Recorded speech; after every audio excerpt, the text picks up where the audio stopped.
ज्ञानानन्दस्य ज्ञानञ्जनशलाकया चक्षुरुन्मिलितं येन तस्मै श्री गुरुवे नमः। हरे कृष्ण। तो स्वागत है आप सबका भगवत गीता के आज के डिस्कशन में। तो आज हम लोग भगवत गीता में चैप्टर 4 के तीसरे सेक्शन को स्टार्ट करने जा रहे हैं। लास्ट क्लास में हमने जो दूसरा सेक्शन था उसे फिनिश कर दिया था। दूसरा सेक्शन जो Krishna is the goal of all paths and the creator of वर्णाश्रम, ये जो सेक्शन था 11 to 15 वर्सेस तक था, इसे हमने डिस्कस कर लिया था।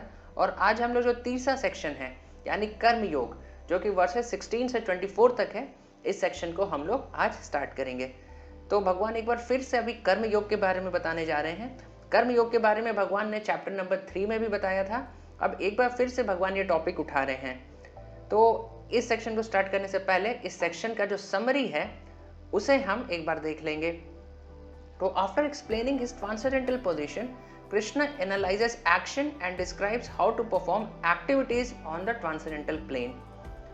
तो हमने जैसे देखा था पिछले सेक्शन में कि भगवान बता रहे हैं कि किस प्रकार से वो वर्णाश्रम और जो मटेरियल वर्ल्ड में हम कर्म करते हैं उससे जो एक्शन और रिएक्शन जनरेट होते हैं उससे बियॉन्ड है।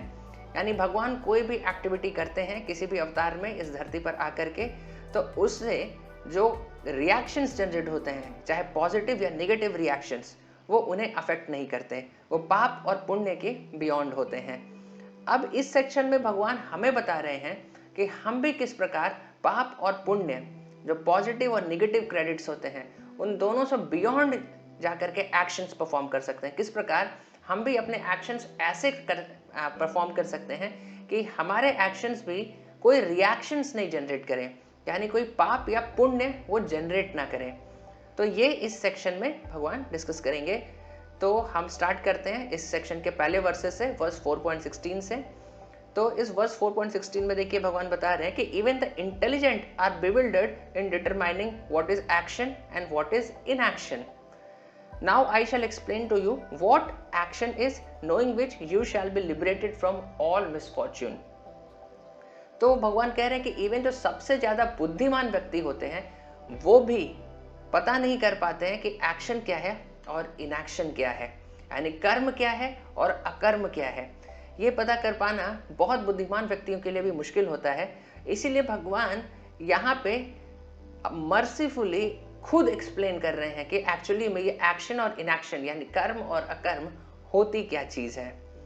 तो इसको डिस्क्रिप्शन में पहली चीज जो हमें समझना है कि one can not ascertain the ways of religion simply by imperfect experimental knowledge. तो इसीलिए कोई कितना भी बुद्धिमान हो तो रिलीजन के कोड्स को कोई अपने एक्सपेरिमेंट से नहीं समझ सकता। क्यों नहीं समझ सकता? उसका रीजन ये है कि the principles of religion can only be laid down by the lord himself. धर्मम तो साक्षात भगवत प्रणीतम, ये श्रीमद् भागवतम बताता है कि धर्म जो है वो साक्षात भगवान का आदेश जो होता है उसे धर्म कहते हैं। धर्म का और कोई डेफिनेशन नहीं है। धर्म का सिर्फ और सिर्फ एक ही डेफिनेशन है कि भगवान ने जो आदेश दिया वो धर्म हो जाता है, इसके अलावा और कोई डेफिनेशन नहीं है। इसलिए धर्म के रूल्स रेगुलेशंस और कोड्स को बनाने का एकमात्र कॉपीराइट भगवान के पास है। हम अपने से कुछ भी रूल्स रेगुलेशंस मैन्युफैक्चर नहीं कर सकते। आज हम देखते हैं कि कितने सारे नए नए स्पिरिचुअल ऑर्गेनाइजेशंस रोज रोज आ रहे हैं, नए साधु, नए गुरु, जिन्हें हम सेल्फ स्टाइल्ड गुरुज भी कहते हैं।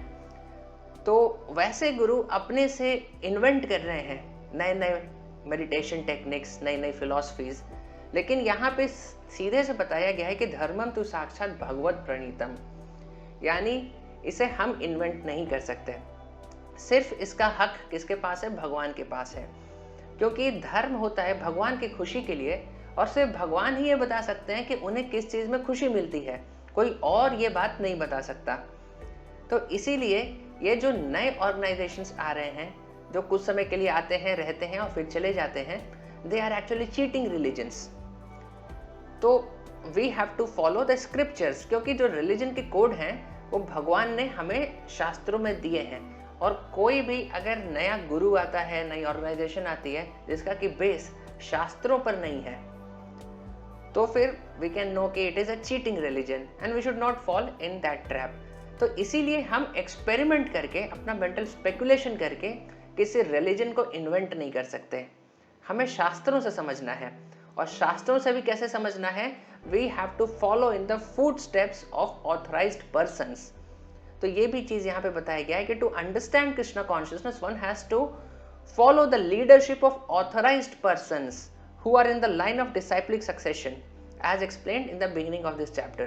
यानी जो गुरु शिष्य परंपरा आ रही है उसमें जो ऑथराइज जो प्रीवियस आचार्य हैं उनकी शिक्षाओं को का पालन करके ही हम वास्तविक धर्म को समझ सकते हैं।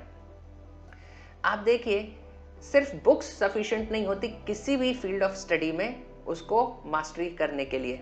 जैसे कि अगर आपको इंजीनियर बनना है या डॉक्टर बनना है तो सिर्फ आप बुक्स की हेल्प से आप नहीं बन सकते, आपको एक टीचर भी चाहिए होता है, और टीचर बोनाफाइड होना चाहिए इन द सेंस उसके पास एक डिग्री होती है, या फिर कह सकते हैं कि उस टीचर का भी खुद एक टीचर रहा होता है और उसके टीचर का भी खुद एक और टीचर रहा होता है। तो कोई बोले कि मैं खुद अपना टीचर मैंने किसी सीखा नहीं लेकिन मैं जानता हूँ मैं पढ़ाऊंगा, तो we have to doubt that person. अगर उसके पास डिग्री नहीं है, उसका खुद कोई टीचर नहीं है। तो इसी प्रकार आप देखिए, कोई गुरु आके बोलता है कि मेरा खुद का कोई गुरु नहीं था लेकिन मैंने खुद से तपस्या करके मैंने खुद ज्ञान प्राप्त किया और अब मैं सिखा रहा हूँ, तो ये तरीका नहीं है। यहाँ पे भगवान सीधे से बता रहे हैं कि ये जो पहले के गुरु शिष्य परंपरा में जो आचार्य आ रहे हैं उन आचार्यों के गाइडेंस में हमें इस नॉलेज को सीखना है और अपने लाइफ में अप्लाई करना है। तो this is the proper method, इससे हम सेफ साइड में रहेंगे, otherwise we may get trapped into the cheating religions.